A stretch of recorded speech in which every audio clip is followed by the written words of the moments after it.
ខែនេះនៅខាងខ្ញុំសបោត្រីទលេណាបងប្អូនហើយទៅផ្សារសំអញ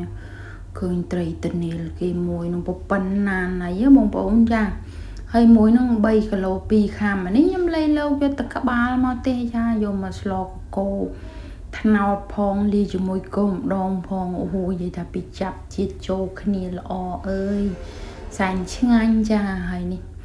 ដាក់ពងสนอជ្រូកនេះពងខ្លាញ់ជ្រូកនឹងយកสนอទុកស្លកកោហើយខ្លាញ់ដែលនៅសល់ហ្នឹងក៏នាងខ្ញុំដាក់មានខ្ទឹមនោះក៏កិនវាយកមកយើងលេងទុកគ្រាន់ប្រើប្រាស់ដាក់កាទៀវផឹកអីអញ្ចឹងណាឬក៏ដាក់សឡមកជូរបងប្អូនអ្នកជិតខាងយើងអីអញ្ចឹងទៅចានេះបានរៀងខ្លោចប៉ុណ្ណេះមិនខ្លោចឲ្យឈ្ងុយបងប្អូនខ្ញុំមិនដឹងមកទេមិនដឹងថាបងប្អូនដូចខ្ញុំដែរអត់ទេចំពោះខ្ទឹមខ្ទឹមសហ្នឹងបើសិនជាខ្ញុំពងភាគច្រើនខ្ញុំពងមួយខ្លាញ់ជ្រូកវាឈ្ងុយល្អជាងយើងពងជាមួយនឹងស្អីគេហៅអីភេងឆាសដែកភេងអីហ្នឹងចាឈ្ងុយជាងជាមួយនឹងខ្លាញ់ជ្រូកនេះសម្រាប់ខ្ញុំតែបងប្អូនអាចមានរសជាតិឬក៏អាជាតិរបស់យើងដែលតម្រូវការហ្នឹងខុសៗគ្នាហើយនេះត្រឡប់ជាមួយធប់ពុនញងហើយអីហើយអស់ហ្នឹងខ្ញុំក៏ចាក់ខ្ទិះដូងចូលដើម្បីមកងាស់ហើយយើងដាក់គ្រឿងចូលដើម្បីស្លកកោណាចាក់ទៅមាននេះបងប្អូនអាជាតិសល់ពីខ្ទឹមលីងអីហ្នឹងហើយហ្នឹងធប់ឯហ្នឹងធ្វើឲ្យខ្ទិះដូងខ្ញុំទៅជាពណ៌រៀងអូវ៉ាន់ទីនចាហើយដាក់គ្រឿងដាក់អីទៅគេមកពណ៌គេធម្មតាវិញទៅហើយដាក់ក្បាលត្រីបងប្អូនគ្រាន់តែក្បាលត្រីវាឆ្លៃចូល1គីឡូបាត់ទៅហើយចាក្បាលត្រីនេះហើយចុងលីងចូលលីងឡើងចេតនាហាចង់ស្លនឹងខ្ទះទេតែគាត់ដាក់ក្បាលត្រីចូលនោះវាលឹបខ្ទះបាត់ទៅហើយ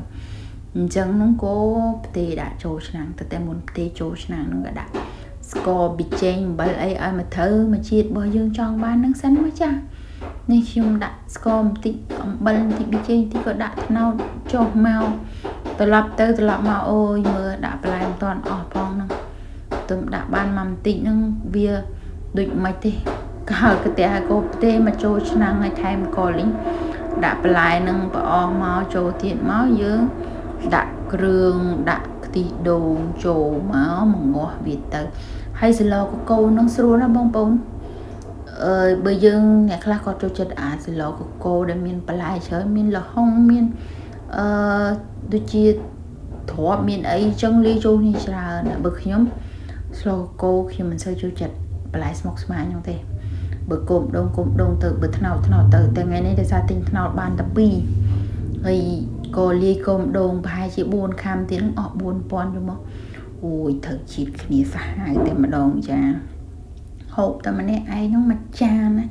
មកកូនចានទូចតែមិនអាកូនចានយើងអាទូចទេចានស្លគេដែរតែគេអារៀងទូចណាមិញដាក់ក៏លីងហើយតែដាក់ដំរៀងស្ទើរឲ្យថែមក៏លីងទៀតដើម្បីឲ្យវាហឹកទឹកខាប់ហើយនេះទ្របដែលយើងបានលីងជាមួយនឹងសណោះជ្រូកអូយដាក់ចូលជាតិគ្នាទៅបន្លែវាពីទុនឆ្ងាញ់មែនទែនបងប្អូននេះហូបអញ្ចឹងនឹកឃើញស្រុកយើងណាអ្នកនៅបរទេសអីនេះពេលឃើញស្លអញ្ចឹងអីងាប់ហើយនឹកស្រុកនឹកស្រែងាប់ហើយចាតែឥឡូវមានអីទេអ្នកនៅស្រុកក្រៅអីបន្លែខ្មែរអីបានទៅដល់ច្រើនណាស់ចាមិនដូចពីមុនទេបន្លែទាំងថ្លៃអ្នកខ្លះខ្ញុំមើលឃើញបងប្អូនខ្លះនៅខ្មែរយើងក៏ដាំបន្លែដាំអីបានច្រើនចាហើយអញ្ចឹងទៀតម្ហូបខ្មែរយើងវារីកសុះសាយពេញសកលលោកខ្ញុំបានឃើញអញ្ចឹងខ្ញុំសប្បាយចិត្តដែរពេលបានឃើញម្ហូបខ្មែរយើងរីកសុះសាយអញ្ចឹងហើយបរទេសឥឡូវមួយចំនួនគាត់ហូបម្ហូបខ្មែរយើងបានអីអញ្ចឹងណាអូយសប្បាយចិត្តមែនតើម្ហូបខ្មែរពេញយំណាស់ឥឡូវចាពិសេសបាយស្រូបបងប្អូនបាយស្រូបពីព្រឹកមិនថាខ្ញុំថាគេទេខ្ញុំឃើញបរទេសចូលចិត្តហូបបាយស្រូបដែរហ្នឹង